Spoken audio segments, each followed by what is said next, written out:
Cable के एक topic को देखा था। ये आप प्रीवियसली मैकेनिक्स के चैप्टर में भी, शायद मैकेनिक्स के सब्जेक्ट में भी कर चुके हूँ कि हमारे पास एक केबल हो जिसके एट सम पॉइंट्स कुछ लोड अप्लाइड हूँ, तो वहाँ पे तो सिंपली हम बाय मेथड ऑफ जॉइंट जो है केबल्स के अंदर टेंशन कैलकुलेट कर सकते हैं, या फिर हम जो स्पोर्ट्स के ऊपर रिएक्शंस हैं वो भी हम कैलकुलेट कर सकते हैं।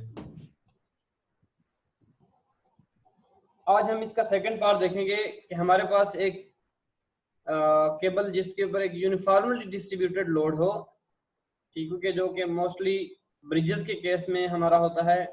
ब्रिजेस के केस में जहाँ पे केबल्स यूज होती हैं, आपने केबल स्टेड ब्रिजेस देखी होंगी या suspension bridges in the photo देखी होंगी। आप इसी तरह अगर कश्मीर गए हैं तो कश्मीर में भी एक केबल स्टेड ब्रिज बनी हुई है। तो इन केबल्स के अंदर जो लोड होता है कॉमनली वो यूनिफॉर्मली डिस्ट्रीब्यूटेड होता है। तो उनके अंदर हम कैसे फोर्सेस कैलकुलेट करेंगे, हम इस पार्ट में देखेंगे। अब लेट्स से हमारे पास ये केबल है जिसकी टोटल स्पैन लेंथ L है और जिसकी हाइट H है। इसके ऊपर यूडियल लोड W0 अप्लाई हो रहा है और at a some distance x हम एक स्मॉल सेगमेंट डेल्टा x को ले रहे हैं, और स्मॉल सेगमेंट डेल्टा x हमने यहाँ पे ड्रा किया है, और इसकी जो स्पैन लेंथ है डेल्टा x है, लेकिन इसकी जो कर्व्ड लेंथ है, इसकी जो आर्क लेंथ है, या इसकी जो एक्चुअल लेंथ हम कहें, दैट इज डेल्टा s। अब देखें, इसके ऊपर टोटल लोड W0 मल्टीप्लाइड भी लेंथ था जो कि L हो जाता। अब क्योंकि यहाँ पे इस सेगमेंट की लेंथ डेल्टा x है, तो यहाँ पे टोटल जो लोड हो जाएगा W0 इंटू x हो जाएगा, और एट द मिड ये एक्ट कर रहा है, तो फ्रॉम द पॉइंट A इसका डिस्टेंस डेल्टा x और 2 होगा। और अब यहाँ पे देखें, केबल्स के अंदर जो लोड होता है that is continuously changing at each point, ठीक हो गया। हर एक पॉइंट के ऊपर उसका मैग्नीट्यूड जो है वो इंक्रीज या डिक्रीज हो जाता है, चेंज हो जाता है, कंटिन्यूअसली चेंज होता है। तो लेट्स से हमारे पास इस एंड के ऊपर जो फोर्स है इन the cable that is T, और इसका हॉरिजॉन्टल के साथ जो एंगल है दैट इज थीटा।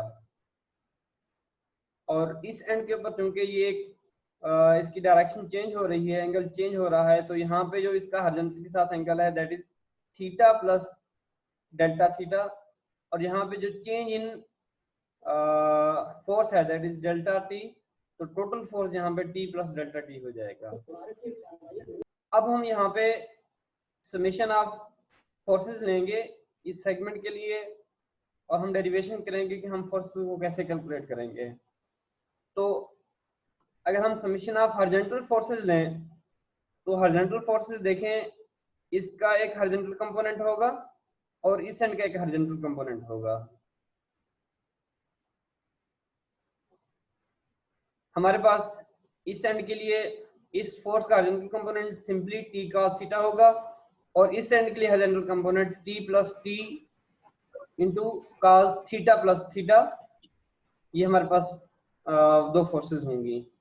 तो ये टुवर्ड्स लेफ्ट है, हम इसको नेगेटिव ले रहे हैं T cos theta, plus force हमारे पास T plus T towards right है, हम इसको पॉजिटिव ले रहे हैं, और cos थीटा की वैल्यू यहाँ पे थीटा प्लस डेल्टा थीटा है, इज इक्वल टू 0 पुट कर देंगे। हम समेशन ऑफ वर्टिकल फोर्सेस लेंगे, तो यहाँ पे 3 फोर्सेस होंगी, इसका वर्टिकल कंपोनेंट, इसका वर्टिकल कंपोनेंट, और ये applied load in the downward direction. हम अपर डायरेक्शन को पॉजिटिव ले रहे हैं, तो ये फोर्स जो होगी ये अपर डायरेक्शन में है, ये डाउनवर्ड डायरेक्शन में है, ये डाउनवर्ड डायरेक्शन में है। तो यहाँ पे इसका vertical component minus T sine theta हो जाएगा, और इसका component T plus delta T cos theta plus delta theta positive हो जाएगा, अपर डायरेक्शन में है। फिर ये लोड जो है delta W0 delta x downward direction में है, तो नेगेटिव हो जाएगा। और इसी तरह हम समेशन ऑफ मोमेंट्स लेंगे अबाउट पॉइंट A, तो यहाँ पे जो फोर्सेस हैं, ठीक हो गया। अब वो दो फोर्सेस रह जाएंगी, क्योंकि ये इस पॉइंट के ऊपर है, तो इसका point of passing from the point A है, तो यहाँ पे इसकी वजह से कोई मूवमेंट क्रिएट नहीं होगा। हमारे पास यहाँ पे इसके दो कंपोनेंट्स होंगे, और एक हमारे पास ये लोड है। तो इसका हॉरिजॉन्टल कंपोनेंट इसको एंटी क्लॉकवाइज डायरेक्शन में रोटेट करेगा, तो T cos theta into distance delta Y है हमारे पास। सॉरी, इसको क्लॉकवाइज डायरेक्शन में ये रोटेट करेगा, ठीक हो क्या। इसका जो हॉरिजॉन्टल कंपोनेंट बनेगा वो इसको, अगर इसका पॉइंट ऑफ एप्लीकेशन आप देखें तो हमारे पास इस डायरेक्शन में ये अप्लाई होगा टी cos थीटा, और इसका distance from the point A हमारे पास डेल्टा वाई होगा, ठीक हो क्या। और क्योंकि इसकी डायरेक्शन जो बनेगी क्लॉकवाइज बनेगी तो ये माइनस आ जाएगा। फिर इसका वर्टिकल कंपोनेंट लेट से वो डाउनवर्ड डायरेक्शन में एक्ट करेगा, तो टी साइन थीटा, ठीक हो क्या, और वो एंटी क्लॉकवाइज डायरेक्शन में होगा तो पॉजिटिव होगा, और उसका डिस्टेंस यहाँ से यहाँ तक डेल्टा एक्स हो जाएगा, तो T sine theta delta x हमारे पास आ जाएगा। और हमारे पास थर्ड फिर force W naught x into distance delta x, ये हमारे पास एंटी क्लॉकवाइज डायरेक्शन में इस सेगमेंट को रोटेट कर रही है, तो ये पॉजिटिव होगी। अब हम इन थ्री इक्वेशंस को डेल्टा एक्स के ऊपर डिवाइड कर देंगे।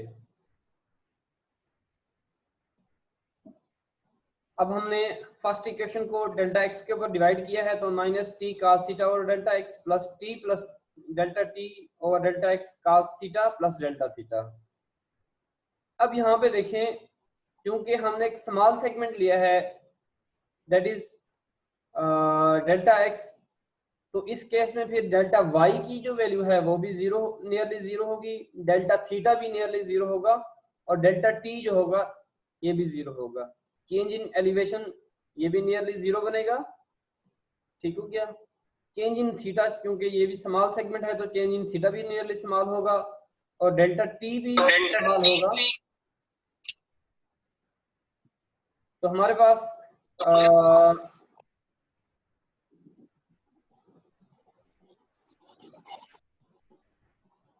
पास यहाँ पे जो इक्वेशन बनेगी, अच्छा आप देखें, लेट से हम डेल्टा एक्स को नियरली जीरो पुट करें या अप्रोचेस टू जीरो कंसीडर करें, तो यहाँ पे जो स्मॉलर क्वांटिटीज हैं हम इन सब को जीरो कंसीडर कर देते हैं, तो हमारे पास यहाँ पे जो इक्वेशन क्वांटिटी बचेगी वो जस्ट ये बचेगी। हमने इसको, क्योंकि यहाँ पे स्मॉलर क्वांटिटीज थी, तो डेल्टा एक्स को हमने नियरली जीरो पुट किया है, तो ये इनफिनाइट टर्म बन जाएगी, तो हमने जस्ट इसको इक्वलाइज किया है जीरो के, ठीक हो गया। राइट हैंड साइड के ऊपर ऑलरेडी जीरो थी, और फिर हम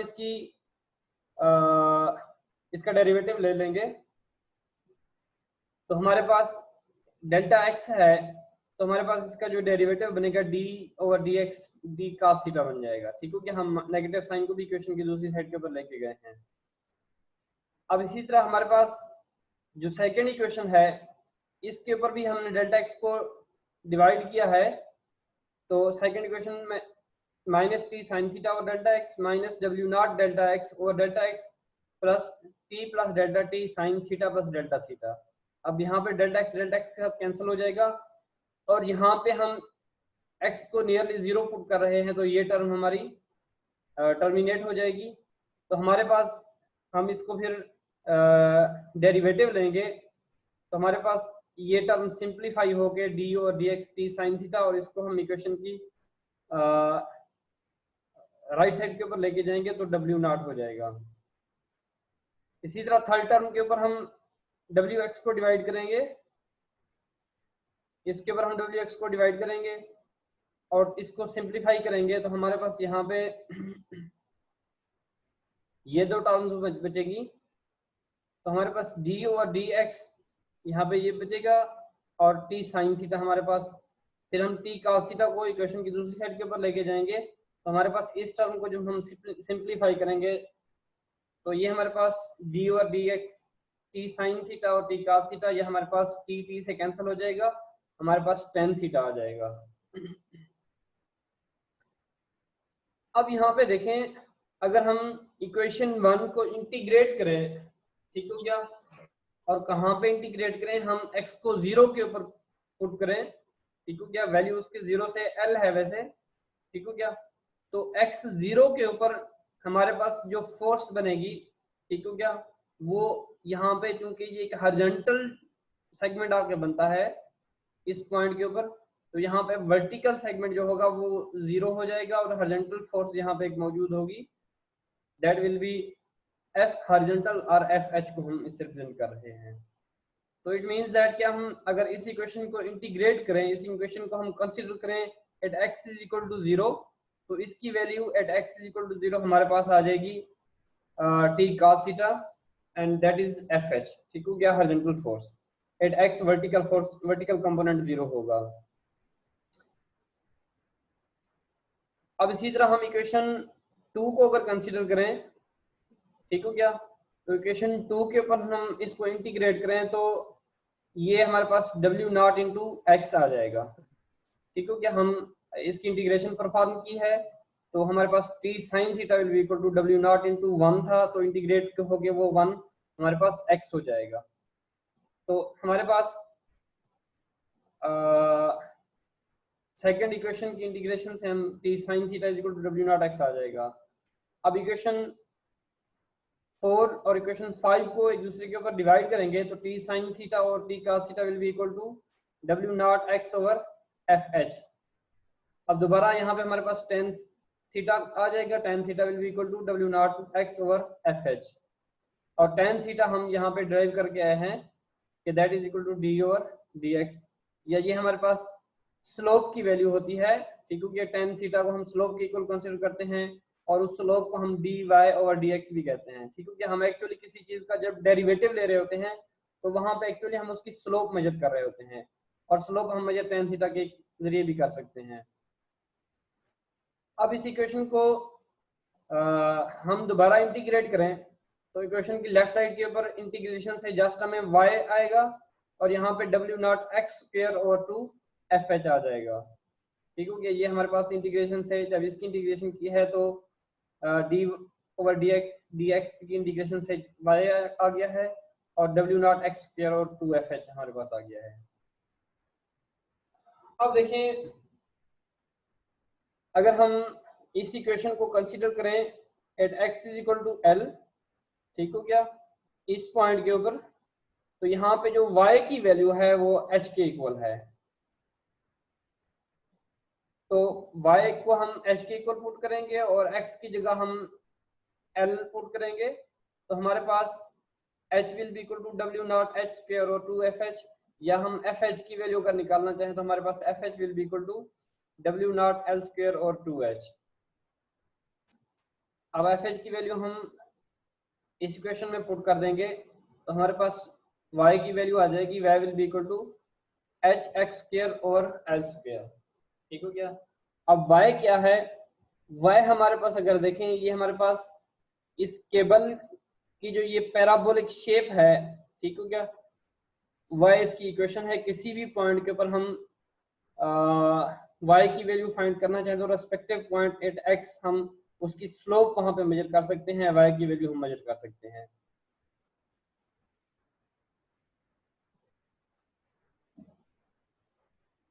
अच्छा, अब देखें हमारे पास अगर हम देखें मैक्सिमम टेंशन होगी कहाँ पे, तो जहां पे x की वैल्यू आके मैक्सिमम होगी, जहां पे x will be equal to l होगा, वहां पे tension in the cable will be maximum. ठीक हो गया, यहाँ पे हॉरिजॉन्टल फोर्स मैक्सिमम है, यहाँ पे जो टोटल वर्टिकल फोर्स या tensile force in the cable होगी वो यहाँ पे आके मैक्सिमम हो जाएगी। तो अगर हम वहां पे देखें तो वहां पे टेंशन के 2 कंपोनेंट्स बनेंगे। ठीक हो गया, horizontal component t cos theta और vertical component t sin theta. तो हमारे पास t maximum will be equal to t cos theta square plus t sin theta square. अब t cos थीटा और t sin थीटा की values हम ऊपर find करके आए हुए हैं।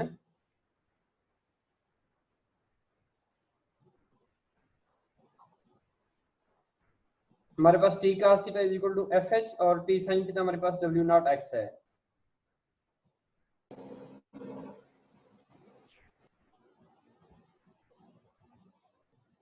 तो हमारे पास t मैक्सिमम की वैल्यू आ जाएगी F H square plus W naught l square, या अगर हम W नॉट l स्क्वायर को अंडर रूट से बाहर निकालें तो हमारे पास W naught L into 1 plus L over 2h square आ जाएगा। अब देखें, हम यहाँ पे इक्वेशन डेरिवेट करना चाह रहे थे कि हम स्लोप y को मेजर कर सकें, हम हॉरिजॉन्टल फोर्स FH को मेजर कर सकें और maximum tension in the cable measure कर सकें। ठीक हो गया? तो अब हम इन इक्वेशंस को यूज करेंगे।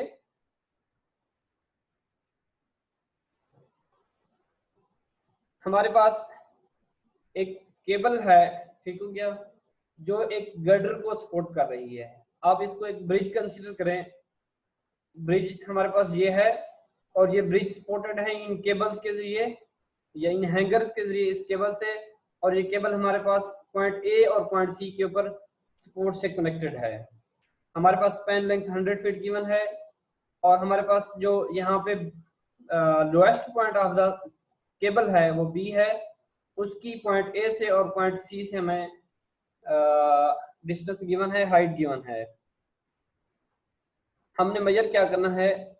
हमने मेजर करना है tension in the cable at point A B and C. अब लेट से हम पॉइंट बी को ओरिजिन कंसीडर करें। ठीक हो गया? Let say point B is 0 0 where value of y is equal to 0 and value of x is equal to 0। ठीक हो गया? ये हम एक ओरिजिन पॉइंट सेट कर रहे हैं। तो इस तरफ पॉजिटिव वैल्यूज होंगी, इस तरफ नेगेटिव वैल्यूज होंगी। अब लेट से हमारे पास y से टुवर्ड्स राइट ये डिस्टेंस x बार है, तो b से टुवर्ड्स लेफ्ट जो होगा, ये डिस्टेंस टोटल डिस्टेंस 100 फीट था, 100 फीट से x बार निकला है तो ये डिस्टेंस 100 माइनस x बार हो जाएगा। ठीक है क्या? और ये नेगेटिव होगा। और b से हमारे पास पॉइंट सी का जो y डिस्टेंस है 20 फीट गिवन है और b से a का y डिस्टेंस 40 फीट हमारे पास गिवन है।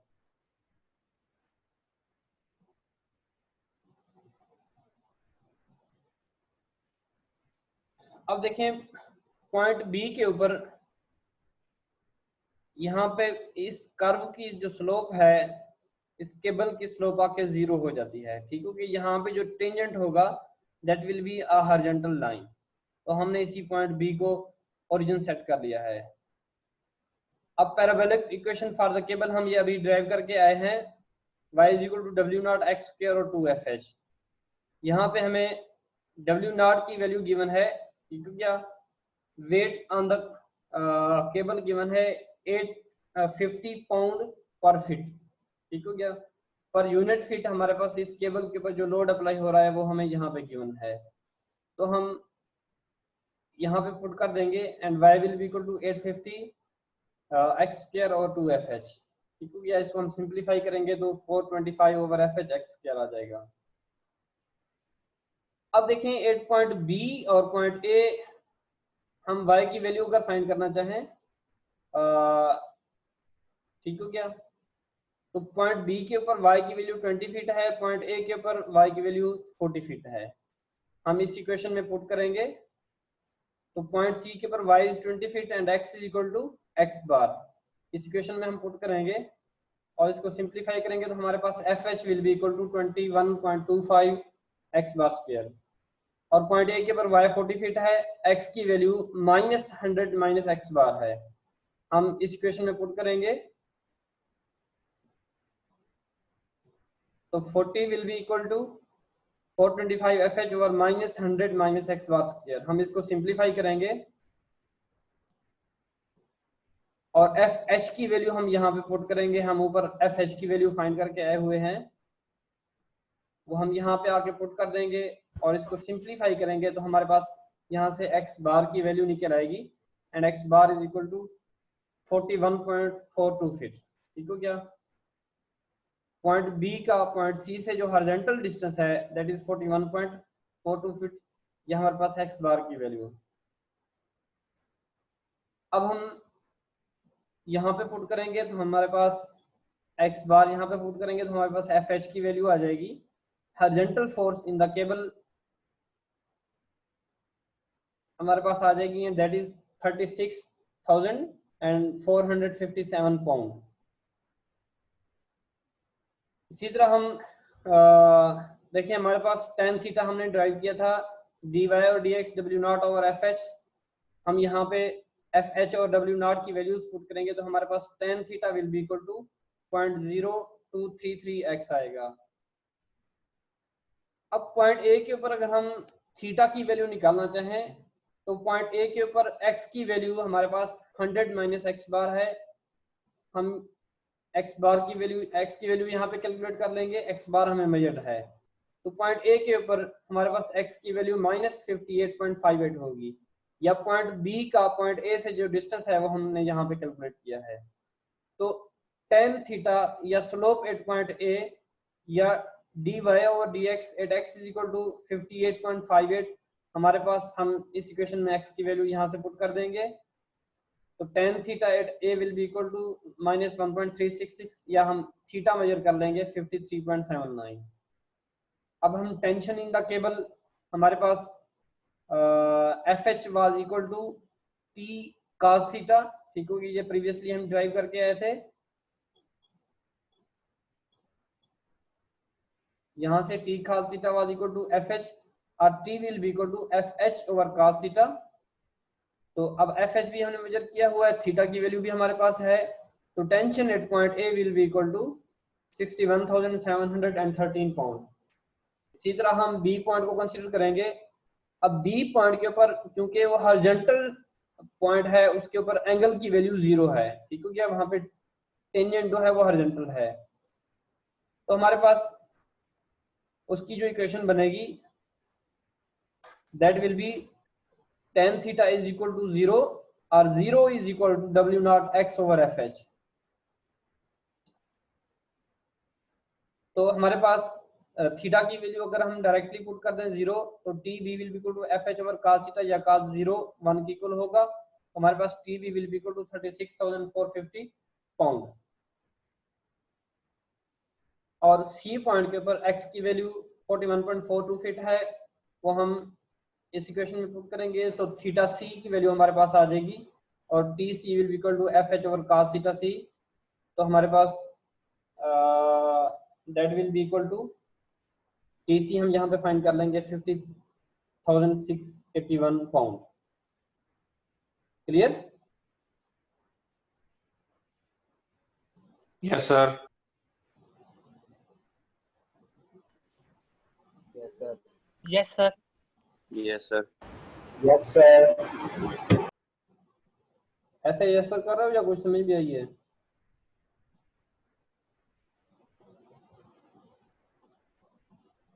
हाँ जी सर ये तो रिपीट अपने हाथ से करेंगे तो क्लियर होती जाएगी सर। मतलब अभी कुछ नहीं समझ आई? सर आ रही है लेकिन ये कि जब हाथ से करते जाएंगे ना तो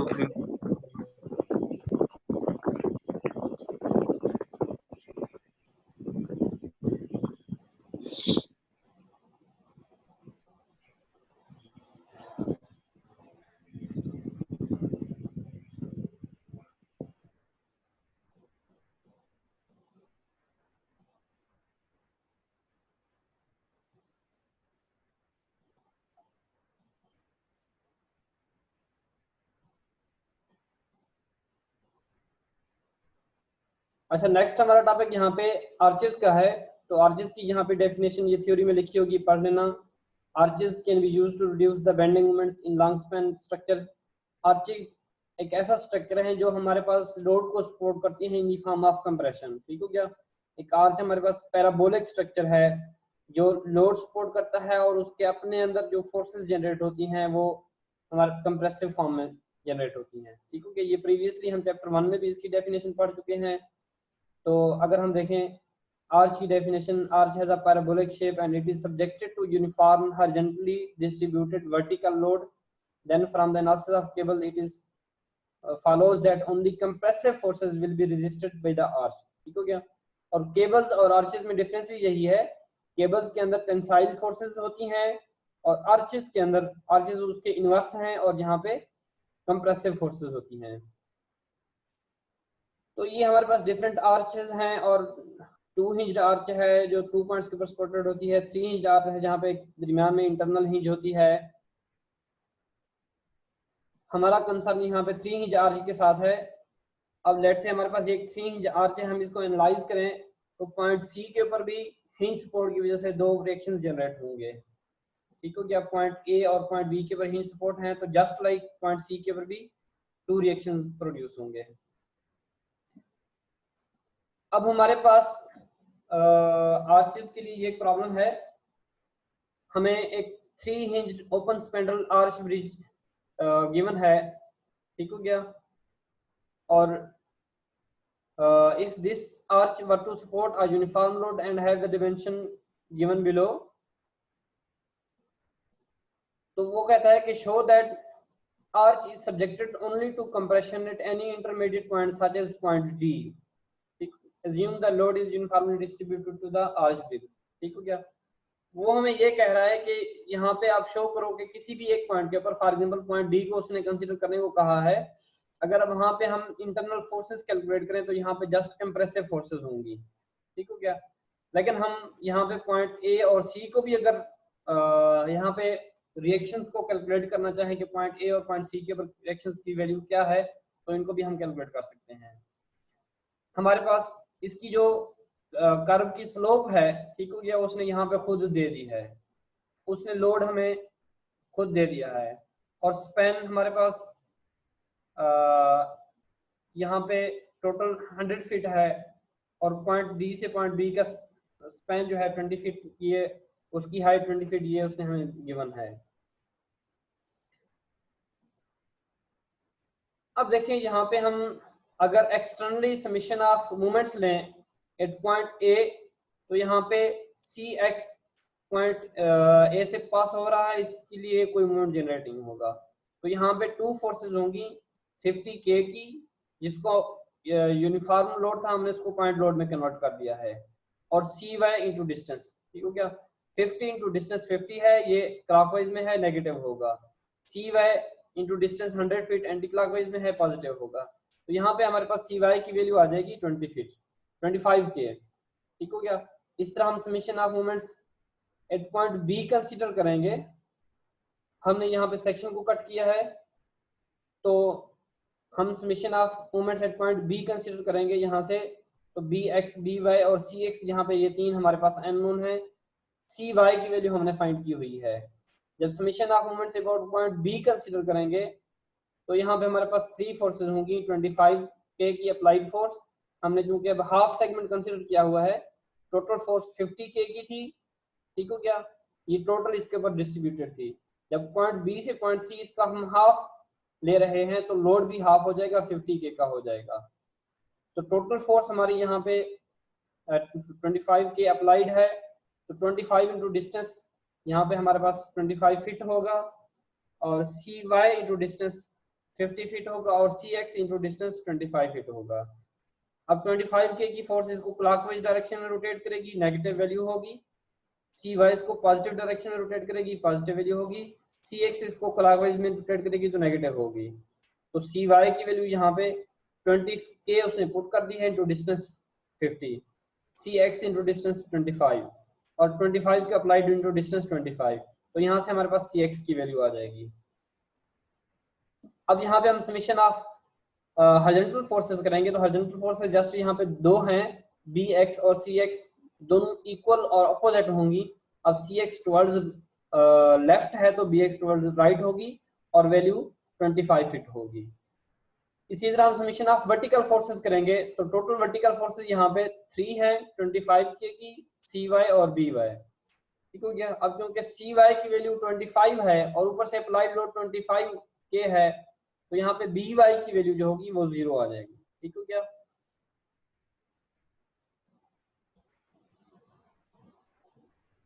अब देखिए यहाँ पे हमारे पास इसके लिए जो स्लोप की इक्वेशन थी, वो हमें यहाँ पे उसने ऑलरेडी गिवन थी। y या tan थीटा, ठीक हो गया, या dy और dx इज इक्वल टू -25 और 50x स्क्वायर।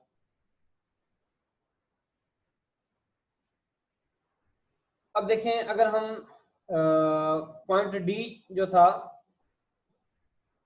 ठीक हो गया, that was 25 feet from the point B, ठीक हो गया। यहाँ पे अगर हम थीटा की वैल्यू फाइंड करना चाहें, तो यहाँ पे x की वैल्यू 25 है, तो y की वैल्यू हम अबव इक्वेशन में पुट करके y की वैल्यू निकाल लेंगे, और tan थीटा की वैल्यू अगर हम निकालेंगे तो 50 और 50 स्क्वायर इंटू एक्स इक्वल क्या, हमने यहाँ पे x की वैल्यू पुट की है, tan थीटा और थीटा x की वैल्यू पुट की है, तो यहाँ पे हमारे पास थीटा की वैल्यू आ गई है। हमने y का डिस्टेंस भी निकाल लिया है। y क्या है, पॉइंट D से ये वर्टिकल डिस्टेंस, ठीक हो क्या, दैट इज 6.25 फीट, ये हमने कैलकुलेट कर लिया है। और इसी तरह इसका हॉरिजॉन्टल के साथ जो एंगल है वो हमने कैलकुलेट कर लिया है। अब हम यहाँ पे अगर सेक्शन को कट करें पॉइंट D के ऊपर, ठीक हो क्या, तो पॉइंट D के ऊपर हम जिस तरह सेक्शन को कट करते थे तो यहाँ पे 3 फोर्सेस होती थी, एक नॉर्मल फोर्स V, एक एक्सियल फोर्स N और एक मोमेंट MD, ठीक हो गया। ये प्रीवियसली हम फ्रेम और बीम के जब हम मेथड ऑफ सेक्शन हमने यहाँ पे किया था तो यहाँ हमने ये देखा था। अब इसका हॉरिजॉन्टल के साथ एंगल हम अभी कैलकुलेट करके आए हैं, और इसका डिस्टेंस y जो है, ठीक हो गया, वो हम यहाँ पे कैलकुलेट करके आए हैं। अब हम समेशन ऑफ मोमेंट्स लेंगे और समेशन ऑफ हॉरिजॉन्टल और वर्टिकल फोर्सेस लेंगे इस फिगर को कंसीडर करते हुए। और पॉइंट D का पॉइंट B से टोटल डिस्टेंस 25 फीट था। अब यहाँ पे यूनिफॉर्म लोड होगा, आपने हम उसका मजीद इसका हाफ किया है, इसके ऊपर टोटल डिस्टेंस 25 के का था, फिर हमने इसका यहाँ पे सेक्शन कट किया है, इसलिए यहाँ पे अप्लाइड लोड जो होगा वो 25 के का हाफ हो जाएगा और फिर इसके मिड के ऊपर अप्लाइड होगा। 25 फीट का हाफ करेंगे तो 12.5 फीट के ऊपर ये अप्लाइड होगा, और 25 का हाफ होगा 12.5 के होगा। अब इस एंड की हमारे पास इक्वेशंस वैल्यूज नोन है, इस एंड की हमने फाइंड करनी है। समेशन ऑफ fx करेंगे। अब देखें हॉरिजॉन्टल फोर्सेस यहाँ पे इसके हम दो कंपोनेंट्स बना लेंगे, ठीक है, हमारे पास nd cos theta horizontal force होगी, ठीक है क्या, और इसी तरह अगर इसका वर्टिकल के साथ एंगल हम ले रहे हैं तो vd sin theta horizontal component इसका बनेगा, ठीक है क्या। अगर मैं इसको यहाँ पे ड्रा करूं तो हमारे पास इस nd का हॉरिजॉन्टल कंपोनेंट इस डायरेक्शन में आ जाएगा, और इसी तरह vd है इसका एक्सिस, क्योंकि एंगल यहाँ पे वर्टिकल के साथ है, इसका हमारे पास यहाँ पे जो हॉरिजॉन्टल कंपोनेंट बनेगा वो हमारे पास ये आएगा, ठीक है क्या।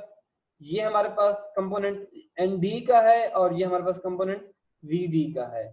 इसका एंगल cos x एक्सिस के साथ है इसलिए cos थीटा होगा, इसका एंगल y एक्सिस के साथ है इसलिए sin थीटा होगा।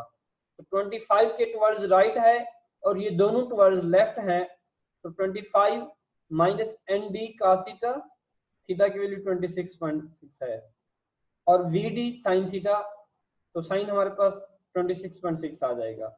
इसी तरह समीशन ऑफ वर्टिकल फोर्सेस करेंगे तो वर्टिकल फोर्सेस में अगेन हमारे पास यहाँ पे vd का वर्टिकल कंपोनेंट आएगा और nd का वर्टिकल कंपोनेंट आएगा।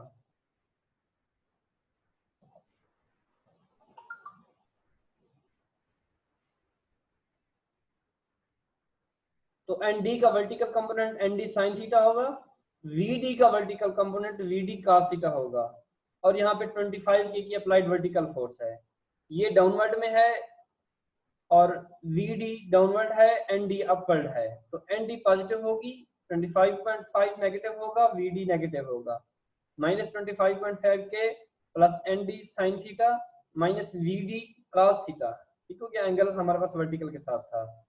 और फिर हम summation of moments about point D लेंगे। अब क्योंकि ये सारी फोर्सेस यहाँ पे इस पॉइंट D के थ्रू पास हो रही हैं, इसलिए ये दो फोर्सेस जस्ट यहाँ पे होंगी, प्लस मोमेंट होगा, ठीक हो क्या। तो MD एंटी क्लॉकवाइज डायरेक्शन में है, 25.5 ये एंटी क्लॉकवाइज डायरेक्शन में है, और 25 ये हमारे पास क्लॉकवाइज डायरेक्शन में है, ठीक हो क्या। तो 25 इंटू डिस्टेंस, हमारे पास ये डिस्टेंस कैलकुलेटेड है, 25 इंटू डिस्टेंस 6.25, और हमारे पास 12.5 इंटू डिस्टेंस 12.5 और प्लस MD, तो हम इन तीनों इक्वेशंस को यहाँ से हम md की वैल्यू कैलकुलेट कर लेंगे, md की वैल्यू यहाँ पे 0 आ जाएगी। ठीक हो गया, ये दोनों इक्वल हो जाएंगे तो md 0 हो जाएगा। फिर इनको हम साइमल्टेनियसली सॉल्व करेंगे तो यहाँ पे vd की वैल्यू भी 0 आएगी एंड d की वैल्यू 28.0 के आएगी। अब यहाँ पे देखें, यहाँ पे हमारे पास उसने हमें कहा था कि prove that at any point like as point D the forces are only compressive. जब हमने यहाँ पे सेक्शन कट किया है तो हमारे पास vd भी 0 ही है, md भी 0 ही है, जस्ट एक्सियल फोर्स या कंप्रेसिव फोर्स जो यहाँ पे थी उसका कुछ मैग्नीट्यूड आया है। ठीक है क्या, इट मींस दैट कि बाकी हर किस्म की फोर्स इस आर्च के अंदर 0 होंगी, सिर्फ यहाँ पे जो एक्सियल फोर्स होगी, जो कंप्रेसिव फोर्स होगी, उसकी कुछ ना कुछ मैग्नीट्यूड यहाँ पे होगा।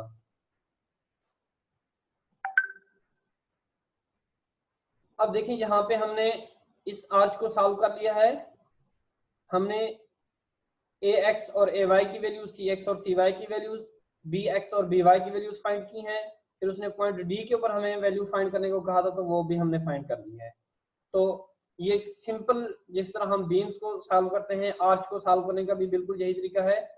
जस्ट